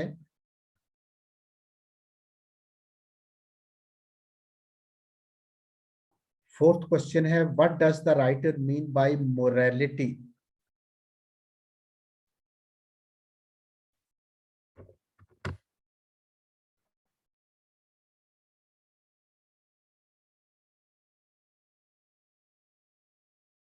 पांचवा सवाल है, what are the two tables of the law? ये जो पैसेज मैंने आपके सामने डिस्प्ले किया था, उस में से 5 सवाल जो हैं वो अराइज हुए हैं। इनको एक नजर दोबारा देखें, फिर मैं इनके सलूशन आपके साथ शेयर करता हूं। इन सवालों को अगर आप कॉपी पेंसिल है तो इसको लिख भी लें।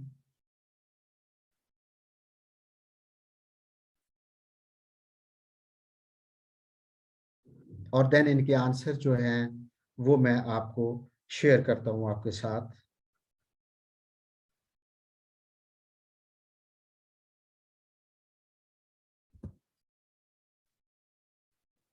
आंसर, पहले सवाल का जवाब जो है वो ये है, to understand man we must look beyond the individual man and study him in relation to society. इस पैसेज के अंदर इंसान के बारे में कहा गया है कि उसको समझने के लिए कि इंडिविजुअल आदमी का बिहेवियर कैसा है, उसकी सोसाइटी को हमें देखना होगा। We can only understand the man to which society he belongs. ये पहले सवाल का जवाब है।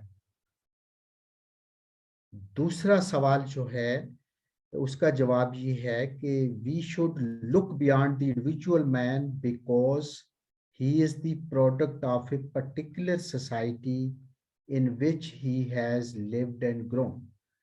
कि इंसान जो है उसको अकेले में आप स्टडी नहीं कर सकते, उसको आप उसकी सोसाइटी को मद्देनजर रख के, उस जिसके अंदर वो पैदा हुआ है, जिसके अंदर वो जवान हुआ है, या जिस सोसाइटी में वो रह रहा है, उसके कॉम्बिनेशन में आप उसको स्टडी करेंगे, उसके फेलो बीइंग्स को देखेंगे, उसकी एनवायरनमेंट को देखेंगे कि वो किस किस्म की एनवायरनमेंट के अंदर रह रहा है, उसके दोस्त यार कैसे हैं, और वो सोसाइटी कैसी है। अकेले में एक आदमी को हम स्टडी नहीं कर सकते, उसको कॉम्बिनेशन ऑफ हिज फेलोज, वो एनवायरनमेंट, वो सोसाइटी जिसका वो एक फर्द है, इनको मिला के एक इंसान को स्टडी किया जा सकता है। अगर हम इस कॉम्बिनेशन को नहीं लेंगे, एक इंडिविजुअल आदमी को स्टडी करना बहुत मुश्किल हो जाएगा। तीसरे सवाल का जवाब ये है, society is very important because in it the nature of man first lives and grows. इस सोसाइटी को जब तक आप अंडरस्टैंड नहीं करेंगे, जिसके अंदर वो शख्स रह रहा है, जिसके अंदर वो पला बड़ा है, जवान हुआ है, उसके बगैर कंप्लीट नहीं होगा। Moreover, it is in society that morality begins. Society के अंदर उस शख्स की मोरालिटी जो है वो शुरू होती है, वहां नजर आती है कि उसके मॉरल्स अगर ठीक हैं तो सोसाइटी के मॉरल ठीक होंगे तो आदमी के मॉरल भी ठीक होंगे। अगर सोसाइटी जो है उसके मॉरल्स खराब होंगे तो उस आदमी के जो मॉरल्स हैं वो भी खराब होने के बड़ी हद तक चांसेस है। तीसरे सवाल का जवाब ये है। चौथा सवाल है, चौथे सवाल का जवाब ये है कि by morality the writer means a social law.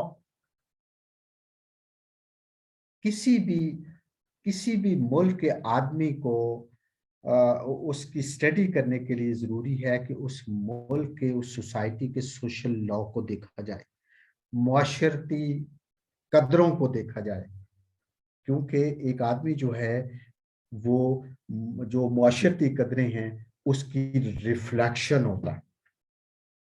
अगर कोई शख्स बुरा है तो समझ लीजिएगा कि सोसाइटी का उसके अंदर बड़ा अमल दखल है। अगर कोई आदमी नेक है तो अच्छा है तो सोसाइटी ने उसे ऐसा बनाया है, उसकी सोसाइटी ठीक है। तो मोरालिटी से राइटर की मुराद क्या है?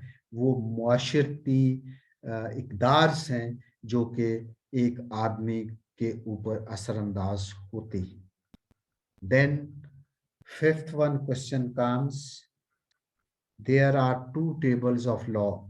Question है what are the two tables of law? दोबारा सवाल देखिए। फिफ्थ वन है what are the two tables of law? इसका जवाब ये है कि there are two tables of law. One concerns the duties of man to himself and the other the duties of man to the neighbor or to the society. के दो पैमाने हैं, tables of law, दो पैमाने हैं किसी इंसान को अंडरस्टैंड करने के लिए कि इंसान को अकेले में स्टडी ना करें, इंसान को देखें कि वो अपनी जात की हद तक उसके अंदर उसके फराइज क्या हैं, उसकी ड्यूटीज क्या है और वो कैसे बिहेव कर रहा है अपने फेलो बीइंग्स के साथ, वो कैसे बिहेव कर रहा है अपने लोगों के साथ। और फिर पर्टिकुलरली जब आप देखते हैं कि वो आदमी जो है वो अपने हमसाया लोगों के साथ उसके कैसे ताल्लुकात हैं। तो इन दो चीज़ों की बेस के ऊपर ये दो टेबल्स हैं, एक अपने हिसाब से वो कैसा आदमी है और देन वो सोसाइटी की तरफ उसका क्या रोल है, क्या उसका जो है वो इम्पैक्ट जो है उसके हमसाये के ऊपर उसका इम्पैक्ट क्या पड़ता है। ये पांचवें सवाल का जवाब है। अगर आपने ये सवालों के जवाब लिख लिए हैं तो फिर हम क्वेश्चन आंसर का सेशन शुरू करते हैं। प्लीज़ 2 मिनट ले लें, मैं भी थोड़ी सांस ले लूं और फिर हम क्वेश्चन आंसर का सेशन जो है वो स्टार्ट लेते हैं उसको। हसनैन, एक्शन मेरा इनके साथ कराएं कि इनके सवालात जो हैं आज के लेक्चर के बारे में क्या हैं, कोई डिफ़िकल्टी इसके अंदर, इनकी अंडरस्टैंडिंग के अंदर या मेरे कन्वे करने के अंदर है, तो वो भी मुझे पूछ सकते हैं, ये बता सकते हैं। How we can improve our communication process, because our communication is a two-way traffic. मैं बोलता हूँ, आप सुनते हैं, फिर आप बोलते हैं तो मैं सुनता हूँ। तो ये रुखसाना बानो है सर, हैंड रेस किए हुए, इनका कोई शायद क्वेश्चन है। जी, रुखसाना बानो कहाँ से हैं?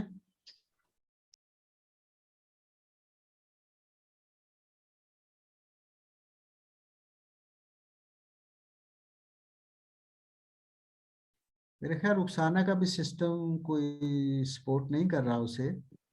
Sir this is Sahar Batool from जी इस्लामाबाद। जी जी जी सर, अच्छा सर, बेसिकली मैं पूछना चाह रही हूँ, comprehension seems to be a very easy exercise, but still अगर हम जैसा सीएसएस वगैरह अटेम्प्ट करते हैं या फिर कोई एग्जाम वगैरह अटेम्प्ट करते हैं, still we aren't able to get some marks. तो सर इसके हवाले से कुछ बताना चाहें, क्या मिस्टेक्स होती हैं जो अभी देखें, अभी चीजें वगैरह आपने अभी सारे क्वेश्चंस करवाए, तो उसके हिसाब से तो देखा जाए कि बहुत आसान है, तो उस पे थोड़ी सी रोशनी डालिएगा।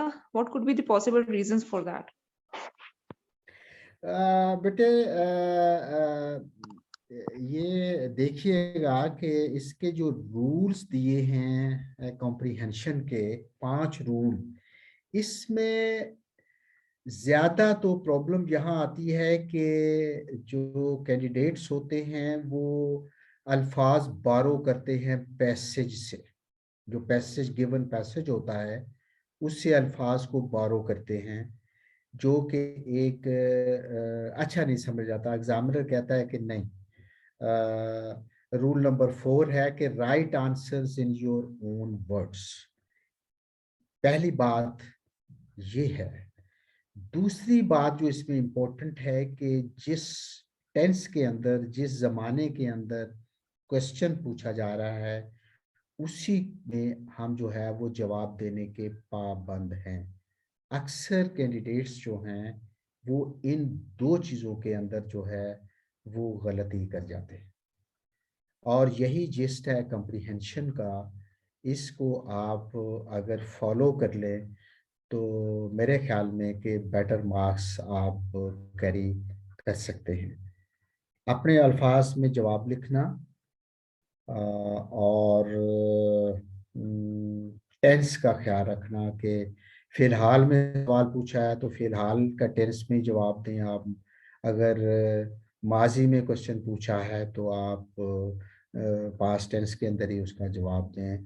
तो बाज़ औक़ात होता यूँ है कि पैसेज जो है, ये जो पैसेज मैंने आपको दिया है ये थोड़ा सा टेक्निकल है, साइकोलॉजी से रिलेटेड है, ह्यूमन साइकोलॉजी से। शायद ज़रा अपने तौर पर इसको अगर आप अटेम्प्ट करें तो फिर देखें कि where do you stand. if my consent and my opinion is taken, तो I would say कि it would be a difficult question, a passage, difficult passage, जिसको अंडरस्टैंड शायद हमारे पार्टिसिपेंट्स ने ना किया हो। अगर कर लिया है तो आई अप्रिशिएट दिस एक्ट। आपने यहाँ नाम सीएसएस का लिया आपने, तो मैं ये समझता हूँ कि शायद आपकी कॉम्प्रिहेंशन मुझे बेटर लगी है और आप इन प्रोसेस से गुजर चुकी हैं। इन 2 पॉइंट्स के ऊपर आप कंसंट्रेट करें तो your purpose will be fulfilled and you will get maximum marks. आज का passage, I acknowledge and admit this thing कि आज का पैसेज मुश्किल तरीन पैसेज था, और अगर आप इसको कर गए हैं तो मेरा ख्याल है कि ये सवाल कोई मुश्किल सवाल नहीं रहेगा। सर एक और चीज है, यही डिफिकल्टी लेवल हमारे एग्जाम्स में होगा जो अभी आपने पैसेज करवाया, या फिर वुड बी डिफरेंट? बेटे ये तो मैं कह नहीं सकता, एग्जामिनर के अपने माइंड पर डिपेंड करता है कि वो एग्जामिनर कैसा है। एग्जामिनर की भी तो अपनी एक साइकी होती है ना, कि बाज एग्जामिनर जो हैं वो बच्चों की एबिलिटी को टू द लास्ट चेक करने की कोशिश करते हैं। कुछ जो हैं वो मीडियम वे में अंदर के पास भी हो जाएं, अगर कोई बहुत अच्छा जो कैंडिडेट है वो डिजर्व करता है तो उसे अच्छे नंबर भी दिए जाएं। तो एग्जामिनर की एक अपनी साइकी है, वो कैसा सवाल पूछना चाहता है।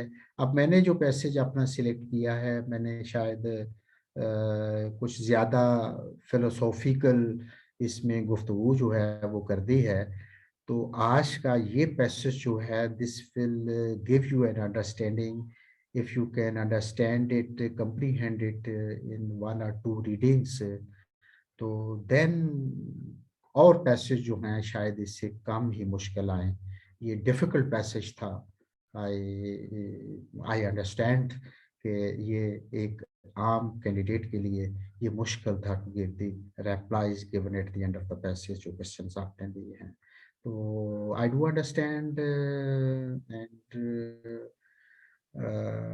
होप के जो क्वेश्चन आपने रेज किया है, you might have attempted CSS attempts or PMS और पता नहीं कहाँ तक मैं सही इसको गेस कर पाया हूँ। बहरहाल आई अप्रिशिएट योर क्वेश्चन और God bless you to appear in the competitive exams too and get through that. Thank you very much, sir. Thank you. Any other question, Hasnain साहब को पूछें, कोई और को पूछना चाह रहे हैं? सर ये ताहिर रब्बानी साहब हैं, ये कुछ पूछना चाह रहे हैं। जी ताहिर रब्बानी साहब, कहाँ से आप बोल रहे हैं? जी ताहिर साहब। जी सर क्लियर है, thank you. Okay. Any other question? Hasnain बेटे पूछ लें इनसे, फिर हम क्लोज करें, 2-3 मिनट रह गए हैं बाकी। सर ये कलीम मुर्तजा साहब हैं, ये भी कुछ पूछना चाह रहे हैं। जी कलीम साहब।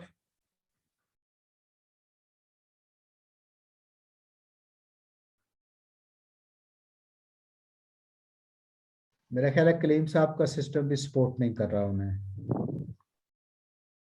सर ये निसार साहब हैं, ये कुछ कहना चाह रहे हैं। निसार साहब कहाँ से बोल रहे हैं जनाब?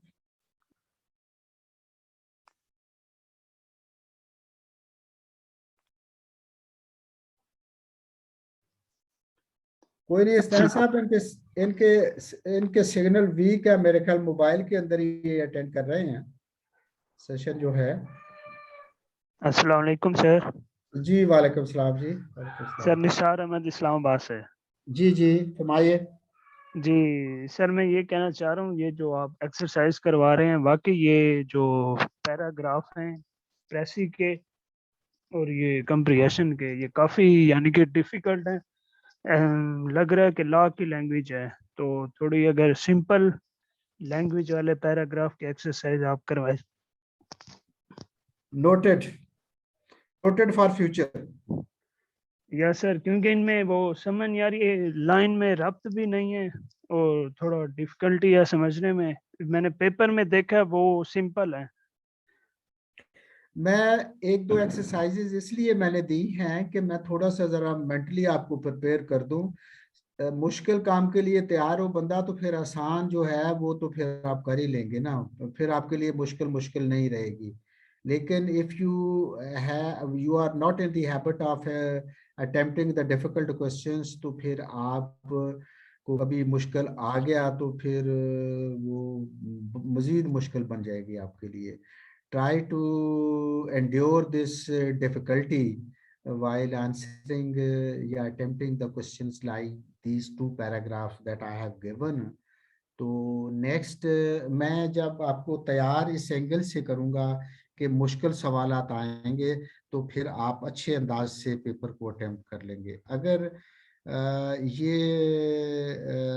मैं आसान से देता रहा हूँ जो कि मैट्रिक लेवल पर आते हैं, तो शायद आप खुश तो यहाँ हो जाएंगे, लेकिन एग्जामिनर या इम्तहान के अंदर अगर मुश्किल आ गया तो फिर आपने कहना कि वो आर यू पंजाबी स्पीकिंग? जी सर, सराइकी। तो वो फिर कहते हैं ना, वो आले वाला खत जो है ना वो हमने पढ़ा था। ठीक है जी सर। तो ये है कि ये जो मैंने आज खुसूसी तौर पर जो पैसेज जो दिए, 2 पैसेज जो दिए हैं, इसको सिर्फ मैं ये आपको ज़हन नशीन कराना चाहता था कि आप इस एंगल से जब देखेंगे कि मुश्किल पेपर आए, आसान आ गया तो ठीक, मुश्किल आ गया तो फिर घबराना नहीं है, क्योंकि मैं तैयारी उस एंगल से आपको करवाने की कोशिश कर रहा हूँ। लेकिन God help you and bless you to qualify the exam, और इंशाल्लाह आप कर भी जाएंगे। लेकिन नेक्स्ट मैं पैसेज जो हैं वो थोड़े से आसान से रखूंगा। आपकी फरमाइश भी मैंने नोट कर ली है, इंशाल्लाह ऐसा ही करेंगे, क्योंकि मैंने अब आपसे कोई चीज़ें और आगे प्रैक्टिकल जो कि आपके पेपर्स में आती हैं वो मैंने करवानी शुरू करनी है। तो let's hope for the best के इस्लामाबाद वाले तो बड़े बड़े लिखे लोग होते हैं, उनके लिए तो ये पेपर को मुश्किल नहीं होना चाहिए। रूरल सिंध के लिए प्रॉब्लम ज़रा हो सकती है, या बलूचिस्तान वालों के लिए। लाहौर वाले तो वैसे ही माशाल्लाह बड़े इंटेलिजेंट बच्चे हैं, इंटेलिजेंट तो सारे ही हैं, लेकिन थोड़ा सा सोशल बैकग्राउंड का ज़रा डिफरेंस जो है वो शायद उनके अंदर कोई क्लीवेज, कोई गैप, जो डेफिशिएंसी जो है उसको हाईलाइट करने में तो मददगार हो। मैं सिंपली ये चाह रहा हूँ कि आप थोड़ा सा ज़रा अंग्रेज़ी आपकी ठीक हो गई तो बाकी चीज़ें जो हैं वो आपकी ऑटोमेटिकली ठीक हो जाएंगी, फिर ये इम्तहान आपके लिए कोई मसला नहीं रहेगा। जी, एनी अदर क्वेश्चन? रजा अदरीस साहब हैं, ये कुछ कहना चाह रहे हैं सर। जी अदरीस साहब। अस्सलाम वालेकुम सर। अस्सलाम, कहाँ से जनाब? लाहौर से सर। लाहौर से इदरीस। जी। मेरे ज़हन में चेहरा नहीं आ रहा आपका। चलें सवाल पूछिए। जी जी, सवाल पूछिए। सर जी ये जो प्रेसी आपने करवाई थी ना, थोड़ी डिफिकल्ट थी सर, काफी, बल्कि समझ ही नहीं आ रही थी। या तो उसके कोई मीनिंग साथ दिया हो ना, जो वर्ड डिफिकल्ट होता है उसका साथ मीनिंग लिखा हो, तो फिर उसको समझने में इजी हो जाएगा। जी नोटेड। मैं मीनिंग भी इसमें जो डिफिकल्ट वर्ड्स हैं उनके मीनिंग्स आप पूछे तो वो मीनिंग भी मैं बता दूंगा आपको, लेकिन नेक्स्ट कुछ मैं इस पर थोड़ा सा करूंगा कि मोर इजी जो है वो आपको दूं, ताकि आपका ये गला शिकवा जो है वो भी दूर किया जा सके। दूसरा सर, ये कॉम्प्रिहेंशन है बीसीआरडब्ल्यू के सिलेबस में, ये बिजनेस इंग्लिश में था आई थिंक। बिजनेस इंग्लिश में था ना, तो एग्जामिनर पर कोई पाबंदी नहीं है। मैं तो सारे एस्पेक्ट कवर करने जा रहा हूँ। मैं आज आपका BCRW का पेपर देख रहा था, जो कि आपकी जो कम्युनिकेशन, बिजनेस कम्युनिकेशन का पोर्शन है वो सिलेबस में नहीं है टॉपिक, लेकिन उन्होंने क्वेश्चन पेपर में पूछा। मैं उससे थोड़ा सा अलर्ट हो गया कि मैं आपको सारे एस्पेक्ट्स जो हैं वो साथ लेके चलूं। कॉम्प्रिहेंशन पहले आ चुका है तो दोबारा भी एग्जामिनर पूछ सकता है। सर बिजनेस कम्युनिकेशन का तो पोर्शन है 30-40%, आपने सिलेबस भी लिखवाया था, उसमें 30-40% पोर्शन था बिजनेस कम्युनिकेशन। नहीं, मैं जो अर्ज कर रहा हूँ उसको इस एंगल से देखें कि जो आपका बिजनेस कम्युनिकेशन का पेपर है उसका जो सिलेबस डिफाइंड है उसके अंदर वो टॉपिक नहीं है जो कि पेपर के अंदर उसने क्वेश्चन पूछ लिए। आज जरा जाके आप देखिएगा कि इंट्रापर्सनल कम्युनिकेशन के बारे में आपका सिलेबस बिजनेस इंग्लिश के अंदर है, लेकिन बिजनेस कम्युनिकेशन के अंदर जो कम्युनिकेशन का पोर्शन है उसके अंदर नहीं है। ये लेटेस्ट जो 21 विंटर का पेपर आया है उसके ऊपर उसने इंट्रापर्सनल कम्युनिकेशन के ऊपर सवाल पूछ लिया है। उसके अंदर उसने एक्सियूम्स ऑफ जो है इंटरपर्सनल कम्युनिकेशन पर सवाल, ये भी टॉपिक नहीं है उसके अंदर। आप मैं फिर बिजनेस कम्युनिकेशन को कंप्लीटली जो पोर्शन है या नहीं है, मैं उन सब टॉपिक्स को आप कवर करने की कोशिश करूंगा ताकि आपकी जो है कामयाबी उसको मैं यकीनी बना सकूं। जी ठीक है। तो पिछला पेपर जो है वो निकालें और बिजनेस कम्युनिकेशन का प्रेस्क्राइब सिलेबस पिफा का साथ रखें, तो आपके टॉपिक जो हैं एक्सियूम्स ऑफ इंटरपर्सनल कम्युनिकेशन और इंट्रापर्सनल कम्युनिकेशन जो है बिजनेस इंग्लिश का पोर्शन है उसके अंदर टॉपिक है, लेकिन business communication and report writing के अंदर वो सिलेबस में नहीं है, लेकिन क्वेश्चन इसके अंदर आ गए हैं, 2 क्वेश्चन आए। तो आप मैं उस हिसाब से ये कम्प्रीहेंशन मैंने इसलिए यहाँ ऐड की है कि पैसे के साथ अगर थोड़ा सा आइडिया मैं आपको दे जाऊँ इसके अंदर, तो शायद आपको फ़ायदेमंद हो जाए। एग्जामिनर पर कैद नहीं लगाई जा सकती, चीज़ें ओवरलैप कर रही हैं, आपको गुजर जाना चाहिए इन चीज़ों के अंदर से। तो मेरा ख्याल है कि इंशाल्लाह हम सिलेबस को और क्लास पेपर्स को हम इसको देखेंगे इस एंगल से कि आपका कोई एस्पेक्ट जो है वो रह ना जाए। एनी अदर क्वेश्चन जी? सर ये कासिम साहब हैं, ये कुछ पूछना चाह रहे हैं सर। जी कासिम साहब, वालेकुम सलाम जी। Sir Qasim from Islamabad. Sir मेरा एक क्वेश्चन है कि कुछ वर्ड्स ऐसे होते हैं जिनका मीनिंग हमें समझ नहीं आ रहा होता, तो कुछ ऐसी टिप्स बता दें कि उसका मीनिंग हम गैस कर सकें। जो प्रेसी के अंदर या कॉम्प्रिहेंशन के अंदर आपको समझ ना आ रहे हों वर्ड्स, आप उनके वो कहते हैं ना सियाको सबाक के हिसाब लगा के उसके मीनिंग अंडरस्टैंड करने की कोशिश करें। कोई ज़रूरी नहीं है कि आप उसका पर्टिकुलर वर्ड जो है उसकी वजह से फंस जाएं। अगर नहीं आता तो उसको आप साइड पर कर दें, लेकिन ओवरऑल आपको अंडरस्टैंडिंग जो है वो हो जानी चाहिए।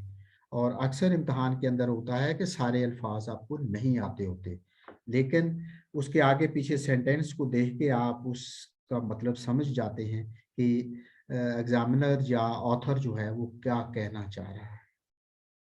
Thank you sir. जी को और सर ये लास्ट क्वेश्चन है नवीद हुसैन का सर, इनका क्वेश्चन ले ले फिर बस। नवीद साहब लाहौर से? मैं भी सर ये हैंड रेस किए हुए इन्होंने। जी जी नवीद साहब।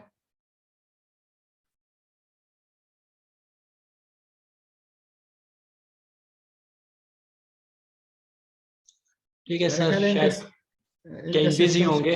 हाँ ओके। कराची से कोई सवाल नहीं आया हसनैन, ये जरा पूछिएगा उनसे कि वो कोई नाराज तो नहीं है हमसे। सर हैंड रेस करें, मैं अलाउ कर देता हूँ सर।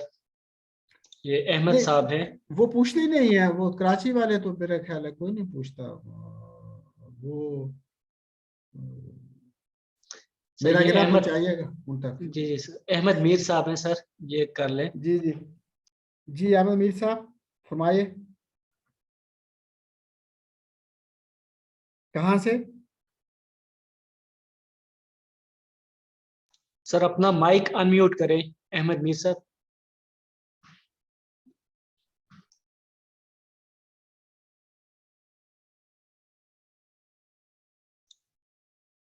आपके एंड पे माइक म्यूट है, वो चेक करें और अनम्यूट करें।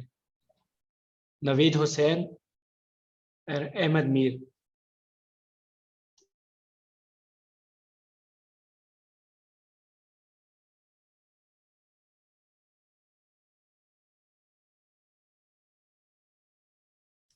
हसनैन आपका कोई सवाल है तो आप पूछ लें। आप हैं, ये तो मेरा ख्याल है नहीं पूछेंगे।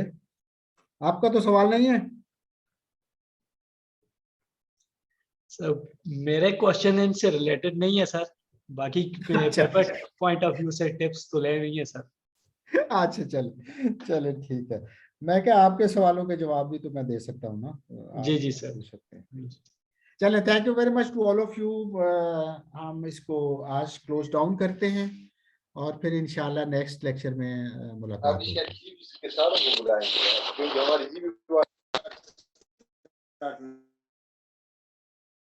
Okay sir. ओके जी, ओके ओके ओके स्नैन।